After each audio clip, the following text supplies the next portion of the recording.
सिन्नर तालुक्यातील ठाणगाव येथील रयत शिक्षण संस्था संचालित पुंजाजी रामजी भोर विद्यालयातील 10वीत शिकणाऱ्या विद्यार्थिनीवर अत्याचार करण्याच्या घटनेने एकच खळबळ उडाली आहे. ही घटना समजताच गावकऱ्यांनी शिक्षकाला चोप देत पोलिसांच्या ताब्यात दिले. पोलिसांनी या शिक्षकाविरुद्ध पॉक्सो अंतर्गत गुन्हा दाखल करत अटक केली. पोलिसांनी दिलेल्या माहितीनुसार ठाणपाडा येथील पुंजाजी रामजी भोर विद्यालयातील शिक्षक संतोष दशरथ पोपेरे 1 वर्षापासून विद्यालयात कार्यरत आहे.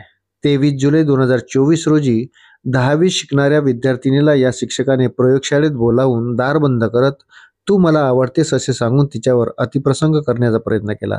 विद्यार्थिनीने शिक्षकाला विरोध करत घरी सांगेल असे म्हणत विरोध केला. त्यावर शिक्षकाने तिला धमकावले. घाबरलेल्या विद्यार्थिनीने बेतलेला प्रसंग घरी सांगितला नाही. मात्र 4 दिवसांनी न राहून तिने आपल्या मैत्रिणीला शिक्षकाच्या दुष्कृत्याची माहिती दिली. या दोघींनी 10वीच्या खासगी क्लासच्या शिक्षिकेला घटनेची माहिती दिली. या शिक्षिकेने मोठ्या हिमतीने विद्यार्थिनीला धीर देत तिच्या कुटुंबाला विश्वासात घेतले. त्यानंतर 1 ऑगस्टला विद्यार्थिनीच्या कुटुंबासह सर्व गावकरी शाळेत गेले आणि शिक्षक पोपेरेला झाल्या घटनेचा जाब विचारला. त्यावर शिक्षकाने उडवाउडीची उत्तरे देण्यास सुरुवात केली. यानंतर गावकऱ्यांनी शिक्षकाला खोलीत कोंडून ठेवले व काही वेळाने शिक्षकाला गेटबाहेर आणत चांगलाच चोप दिला. या घटनेचे गांभीर्य ओळखून सिन्नरचे पोलीस निरीक्षक संभाजी गायकवाड, सहाय्यक पोलीस निरीक्षक दिलीप राठोड, पोलीस हवालदार निवृत्ती गीते, गौरव सानप यांनी ठाणगाव येथे धाव घेत शिक्षकाला ताब्यात घेतले.